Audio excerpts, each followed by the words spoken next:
It's Friday, and once again, I get to share one of my favorite books. This is one I loved when I was in kindergarten. Okay? I liked it after that too, but I really loved it in kindergarten. That's where my teacher read it to us, okay? So here we go. You ready? The book is called Curious George. It's about a monkey, okay? Monkey. So here we go. This is George. He lived in Africa. Now let's move this up a little. Okay, that's better. He lived in Africa. He was a good little monkey and always curious. Curious means you want to know about things. Some of you are that way too, and that's good. One day, George saw a man. He had a large yellow straw hat. The man saw George too. What a nice little monkey, he thought. I would like to take him home with me. He put his hat on the ground, and of course, George was curious. He came down from the tree to look at the large yellow hat.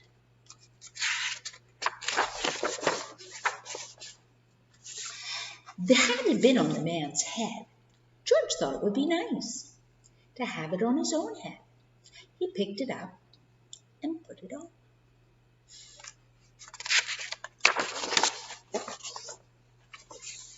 The hat covered George's head. He couldn't see. The man picked him up quickly and popped him into a bag. George was caught.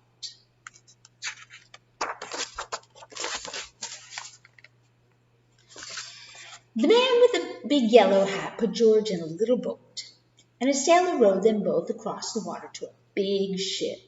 George was sad, but he was still curious.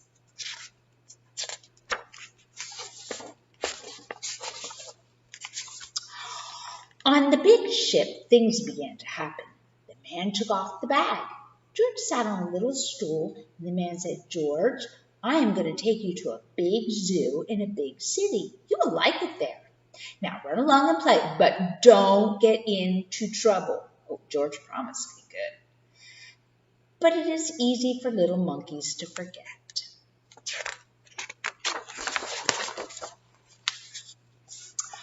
On the deck, he found some seagulls. He wondered how they could fly.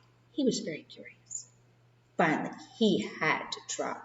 It looked easy, but can monkeys fly? Oh, what happened? First this, and then this. "Where's George?" The sailors looked and looked. At last they saw him struggling in the water and almost all tired out.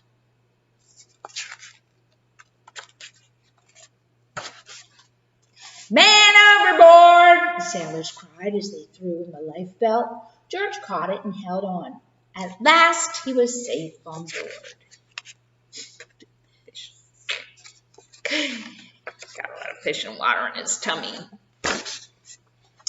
After that, George was more careful to be a good monkey, until at last the long trip was over.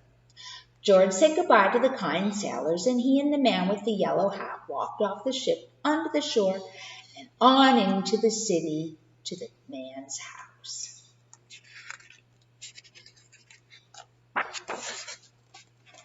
After a good meal and a good pipe, George felt very tired.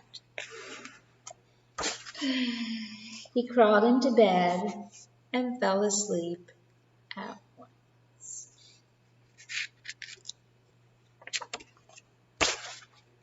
The next morning, the man telephoned the zoo. George watched him. He was fascinated. Then the man went away. George was curious. He wanted to telephone too. 1, 2, 3, 4, 5, 6, 7. What fun! Ding-a-ling, ding-a-ling. George had telephoned the fire station. The firemen rushed to the telephone. "Hello, hello," they said. But the there was no answer. Then they looked for the signal on the big map that showed where the telephone call had come from. They didn't know it was George. They thought it was a real fire.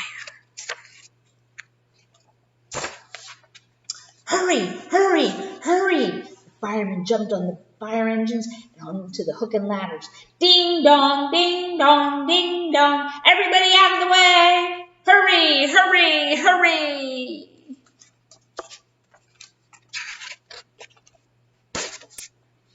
The firemen rushed into the house. They opened the door. And no fire, only a naughty little monkey. Oh, catch him, they cried. George tried to run away. He almost did, but he got caught in the telephone wire. And a thin fireman caught one arm and a fat fireman caught the other. You fooled the fire department, they said. We will have to shut you up or you can't do any more harm. They took him away and shut him in a prison. Poor George. George wanted to get out. He climbed up to the window to try the bars. Just then, the watchman came in. He got on the wooden bed to catch George, but he was too big and heavy. The bed tipped up, the watchman fell over, and quick as lightning, George ran out through the open door.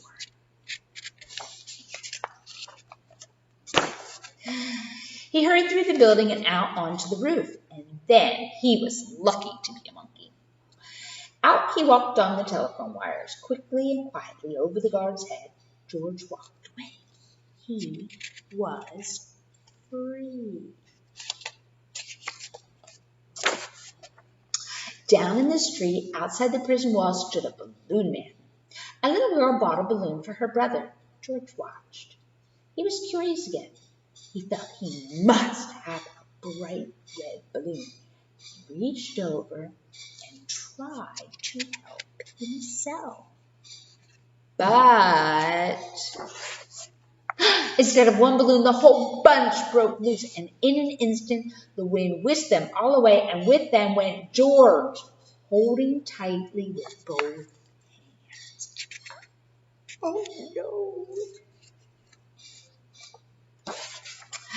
Up he sailed higher and higher. The houses looked like toy houses, and the people like dolls. George was frightened. He held on very tightly. Poor George. Oh, no. At first the wind blew in great gusts. Then it quieted. Finally it stopped blowing altogether. George was very tired. Down, down he went, bump, onto the top of a traffic light. Everyone was surprised. The traffic got all mixed up. George didn't know what to do. And then he heard someone call, George! He looked down and saw his friend, the man with the big yellow hat. George was very happy. The man was happy too. George slid down the post, and the man with the big yellow hat put him under his arm. Then he paid the balloon man for all the balloons. And then George and the man climbed into the car, and at last away they went. To the zoo. What a nice place for George. And that's the end.